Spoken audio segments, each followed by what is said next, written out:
cooling tech you never knew you needed. I'll throw in 2 free pillows. At the Living Spaces Sleep Center, you don't have to worry about pushy salespeople. Our sleep experts are not on commission, so we can help you find the mattress that's right for you. Did you say non-commission? That's right. Your best sleep starts here. Living Spaces. Now at 7 a.m. on Today in LA, weekend violence breaks out near the Long Beach Grand Prix. We're live with a homicide death investigation that's now underway just hours before today's big race. Plus, false bomb threat at one of the biggest music festivals, Coachella. What we're learning about the man that's now in custody. And a huge step forward in wildfire recovery. How soon PCH could reopen fully to the public. You're watching NBC4. Here's what's happening today in LA.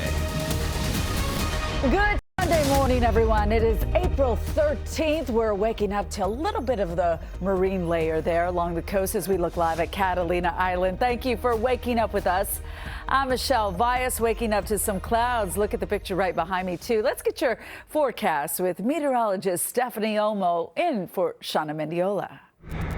Hello, everyone, and happy Sunday. Good morning. As we go over the forecast for today on this Sunday, temperatures along the coast for this afternoon will be warming up to a high of 66, dealing with a little bit of fog here this morning. Patchy fog for the basin, inland Orange County, in the valleys and IE. Also, a little bit of fog here this morning. Temperatures in the low 80s, 81 in the high desert, plenty of sun. Also looking nice and sunny this afternoon for the mountains with temperatures at 64. What can we expect as we continue today? So temperatures today be a few degrees cooler compared to what we had here yesterday. We have a stronger onshore flow, a deep marine layer, and then we head into next week, and temperatures will remain on the cool side. Stay tuned. We'll check out your extended forecast coming up here in just a little bit. For now, back to you.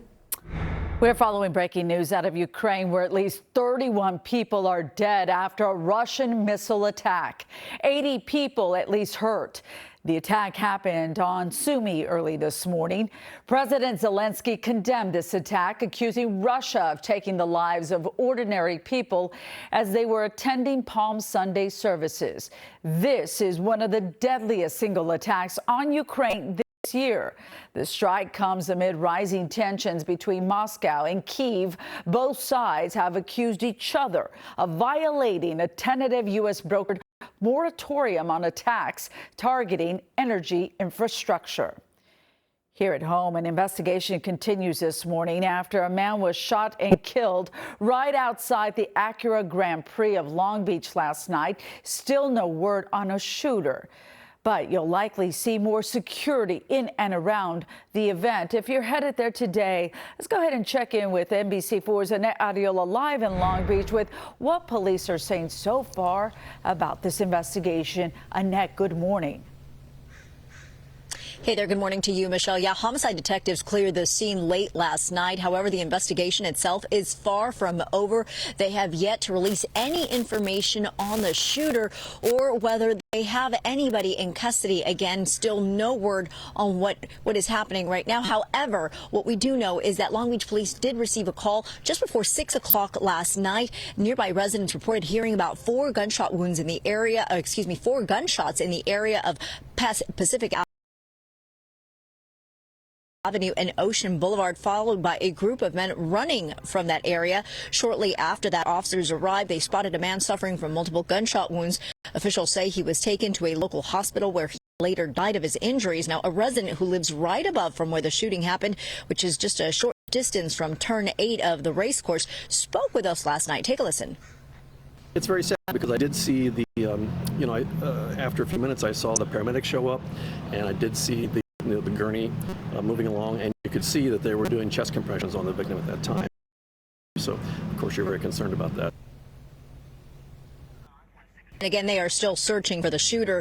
Now, this shooting happened during the 50th Long Beach Grand Prix, and it's expected to draw in thousands of people today, again, for the big races. Now, officials with the Grand Prix did send out a statement saying they have already increased their level of security for the event, but of course will be adding additional precautionary measures as they are needed to provide for the safety of every one of their attendees. So again, streets around here, they are roped off, but because of today's event, police activity has already cleared. But they are urging the public, anybody who may have been out here It did happen in broad daylight again just before 6 o'clock yesterday evening.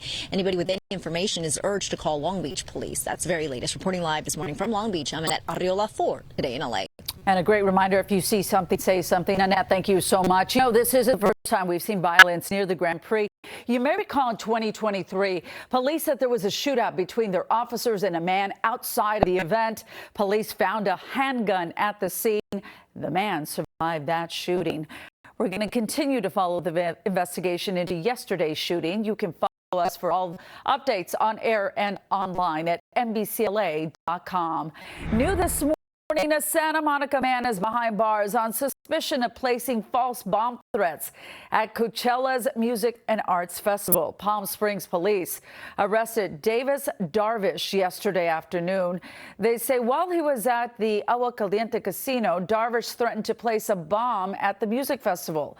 Coachella organizers and local law enforcement were notified and found Darvish's car in Palm Springs, but no weapons, explosives, or bomb-making materials were found. Darvish was booked into custody on $1 million bail. A suspect is in custody after a stabbing in Reseda. The LAPD confirms 5 people were stabbed at an apartment complex on the corner of Kittredge and Etiwanda. 3 of the injured were taken to the hospital in serious condition. We have an update on the progress of wildfire recovery in Pacific Palisades and Malibu. Governor Gavin Newsom announced yesterday that Pacific Coast Highway will fully reopen ahead of schedule. We are on track to reopen